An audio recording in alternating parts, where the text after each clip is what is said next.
Diolch i chi, dwi yma yn cynnal sesiynau Clocsio o'r tŷ. Diolch i Trac. Today I'm going to show you how we can use steps in different ways.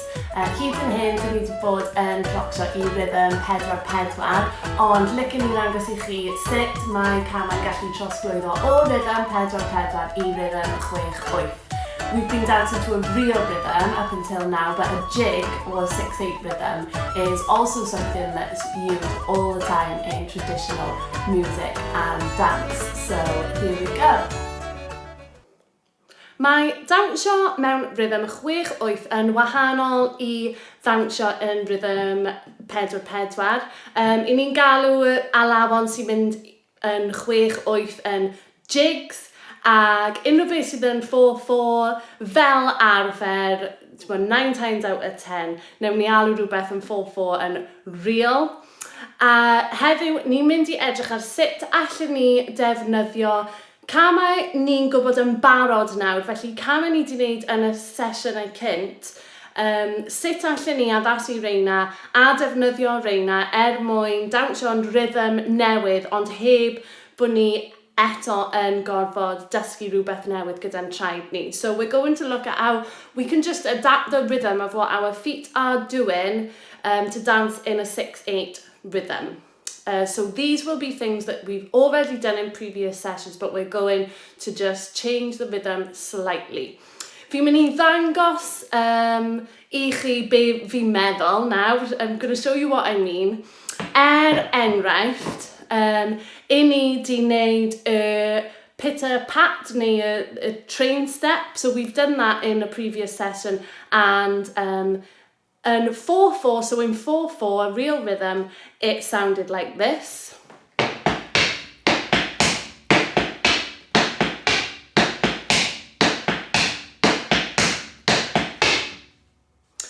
Felly, yn fersiwn yna, in that version, you can count 1, 2, 3, 4, 1, 2, 3, 4, and because we're dancing in a 4-4 rhythm. Triwch e, so ni'n gallu mynd 1, 2, 3, 4, 1, 2, 3, 4. Ond just trwy addasu hwnna, ychydig bach, ni'n gallu gwneud union yr un step yn rhythm 6-8 neu rhythm jig yn lle. Os I ni am wneud hwnna, mae'n swnio fel hwn.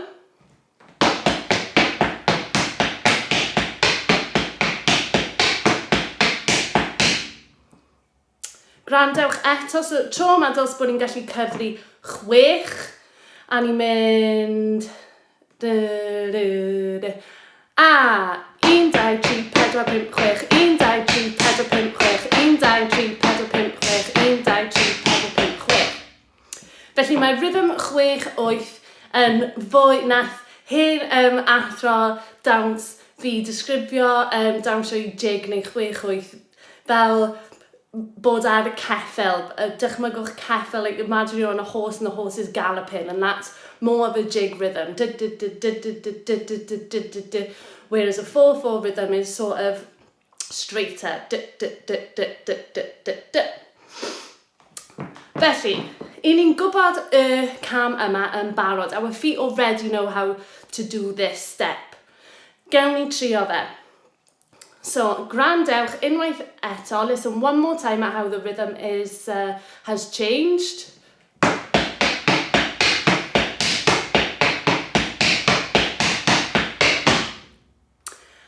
A cofiwch, mae'ch traed chi'n gwybod hwn yn barod. Remember your feet, your muscles, memory, your feet already know this step.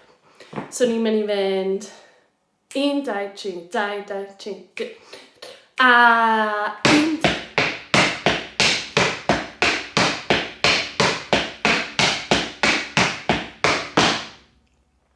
Unwaith eto, let's do that one more time, barod.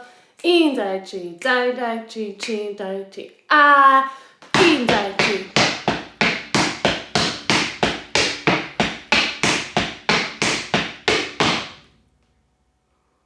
Grit! Nawr te, dyna un esiampl o cam ni'n gwybod yn barod. Mae yna gymaint mwy. Allen ni hefyd defnyddio'r llan daff. os ydych chi ddim yn siŵr o'r llandaff, wnaethon ni'r llandaff yn ein sesiwn gyntaf. We did the llandaff in our first session, but we can use that, like I said, not only in a 4/4 reel, but we can use it in a 6/8 or a jig instead. Felly, os ydych chi angen atgoffa eich hun, dyma sut mae'r llandaff yn edrych.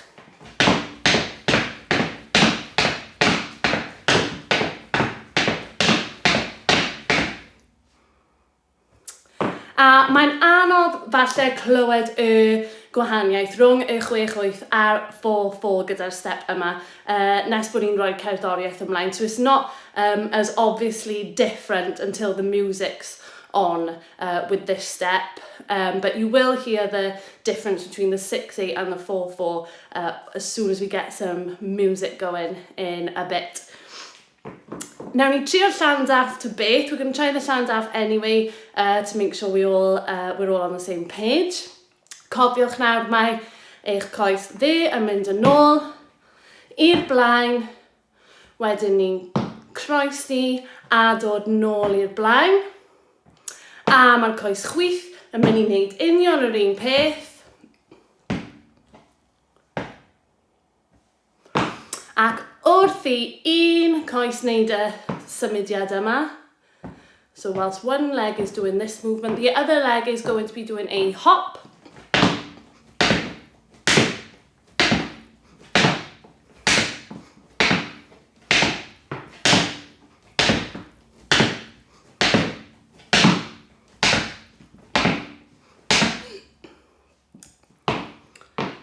Great, now ni trio hwnna gyda'n gilydd unwaith eto. Let's try it together one more time. So, 1, 2, 3, 2, 2, 3, 3, 2, 3, a yn ôl, ymlaen, ac yn ôl, ymlaen, a draws, a swap, 1.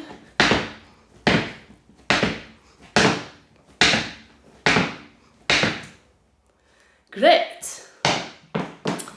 Mae yna mwy hefyd. Dwi'n gobeithio bod chi'n cofio'r un yma. Hwn oedd y cam yn ôl gyda'r pitter-patter. So our back step with our pitter-patter. In the 4/4 rhythm, it looked like this.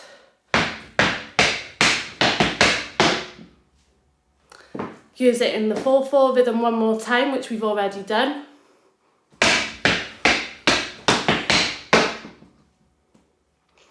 Ac mwyn i ni addasu hwnna, mwyn i ni ddawnsio i rhythm 6/8 yn lle, ni'n mynd i gorfod newid y rhythm. Yn 6/8, in a jig rhythm, it sounds like this. Gwrandewch eto.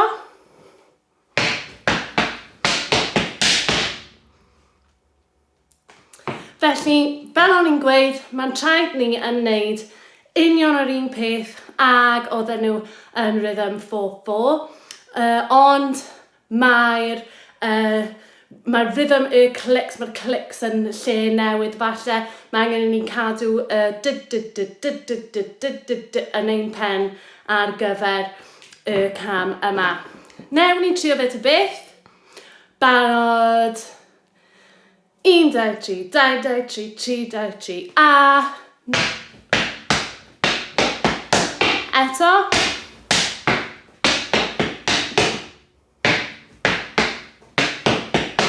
Ac eto.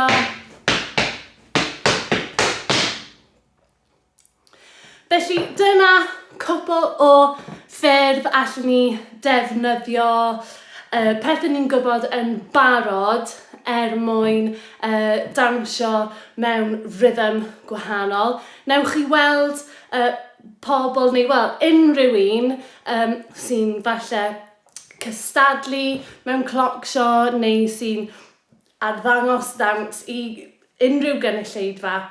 You'll see anyone who's dancing in front of an audience and doing sort of a traditional Welsh clog dance. They will usually change rhythm at some point in their dance. So the music will go from one rhythm to another rhythm.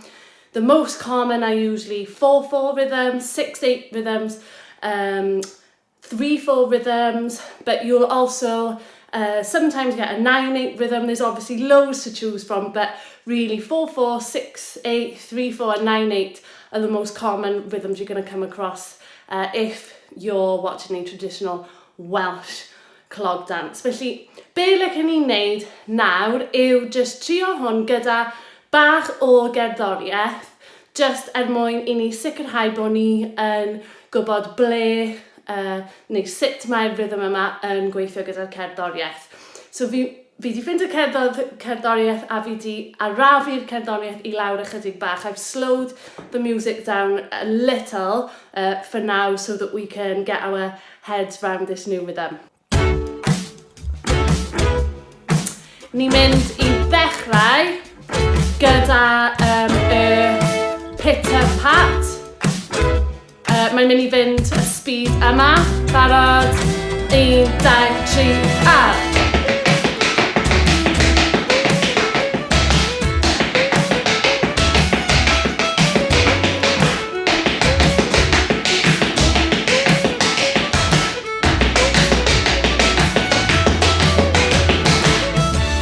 So, fel chi'n clywed, mae hwn yn mynd bach yn gyflymach na ni'n di arfer wneud. It's going a bit faster than we usually danced it. But listen to that new rhythm. Barod.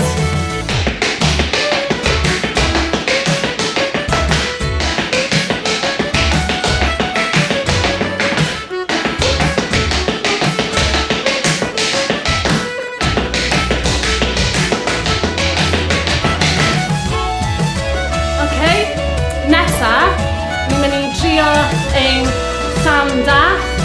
Mae hwn yn mynd I fod yn arafach na be ni fel arfer yn wneud. Barod a...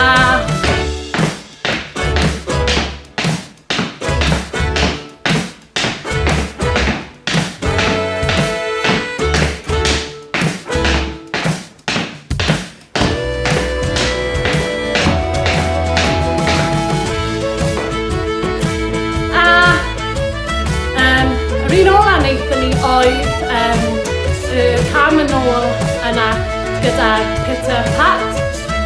Os chi ddim yn siŵr, just edrychwch am nawr. Mae hwn hefyd yn mynd I fod bach yn gyflymach na ni di arfer wneud.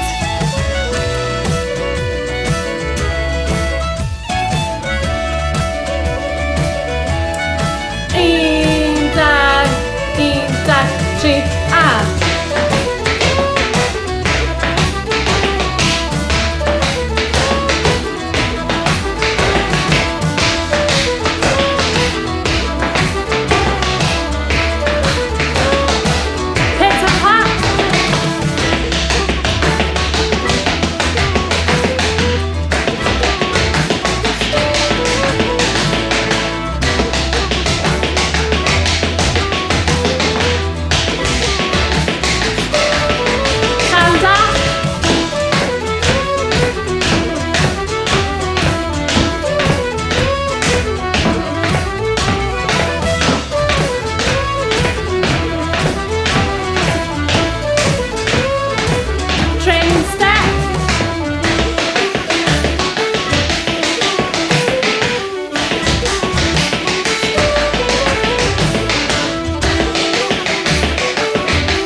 Just fel un bach extra am y chunk yma.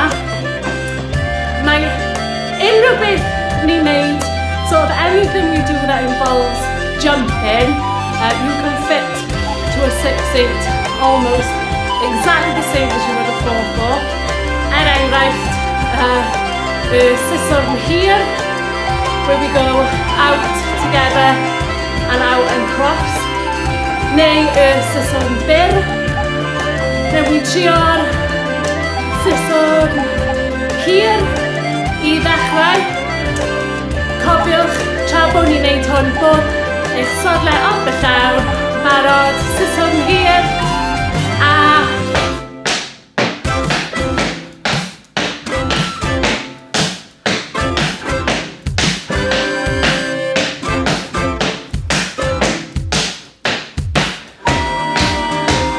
siswm byr.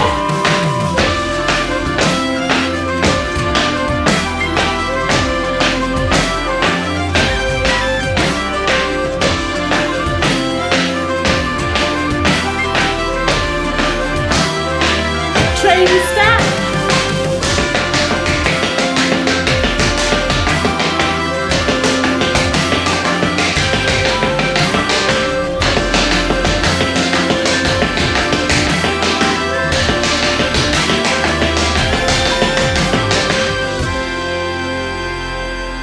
Cyn I ni orffen heddiw, fi jyst moyn mynd dros pob un peth ni wedi wneud heddiw a sicrhau bod ni yn hyderus yn wybod pryd mae hwn yn rhythm real a pryd mae hwn yn rhythm jig. Cofiwch, mae rhythm real yn fwy syth a mae jig mwy fel mynd ar y geffel. Felly, roedd gyda ni'r pitter-pat neu y train step yn y 4/4 cofiwch. Mae'n swnio fel hwn. Sounds like this in a real rhythm.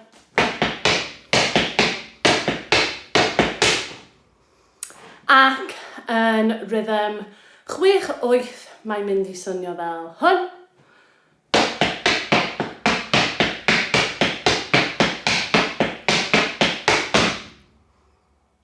Unwaith chi'n hyderus, yn enwedig gyda'r un yma, mae hwnna'n gallu fynd yn gyflym, chi'n gallu symud o amgylch y llwyfan gyda hwn, a mae'n bod chi yn hyderus, gallwch chi cymryd yr un yma mor araf neu mor gyflym a hoffech chi, really. Dyma hi yn bach yn gyflymach.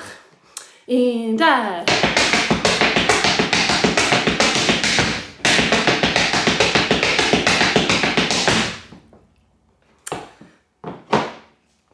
Ac wrth gwrs roedd y llan dath gyda ni, felly yn rhythm 4/4 mae'n mynd I swnio bach fel hwn.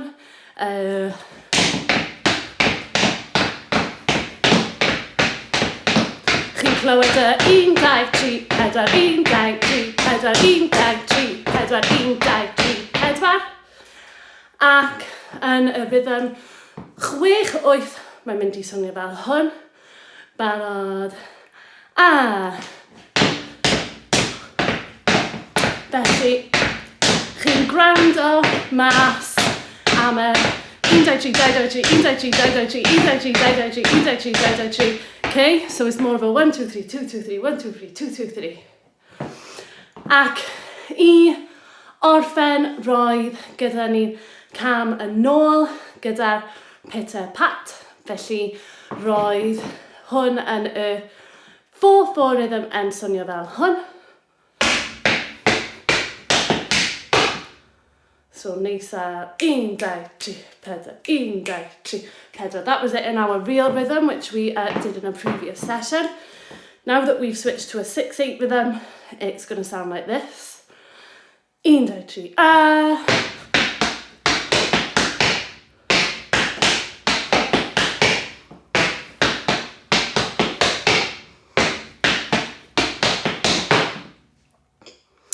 A fel wedys I tra oedd y gerddoriaeth ymlaen, os oes yna unrhyw step lle chi really yn neidio neu mae'r curiad yna fel ar y beat, gallwch chi addasu bron unrhyw beth fel o'n I yn dangos fel y siswrn hir.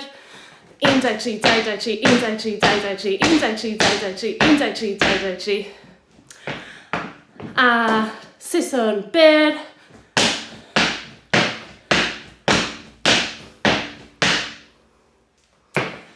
Felly mae yna gymaint ni'n gallu gwneud gyda be ni'n gwybod yn barod. We can do so much with what we already know as long as we sort of know what to do with it. So those are a few examples for you today. A yn y sesiwn nesaf ni'n mynd I fod yn edrych ar mwy o 6-8. We're going to be looking at some more 6-8 steps in the next session. But we're going to be learning some new stuff which is based on things we already know. So similar to lots of the things we've already done, but we're going to be adding in some extra clicks here and there to make everything a bit more interesting. Felly, diolch I chi eto heddiw am aros gyda fi, am cymryd rhan yn y sesiwn. Cofiwch, ewch yn ôl I ddechrau'r fideo ac edrychwch ar unrhyw beth chi ddim yn siŵr o eto.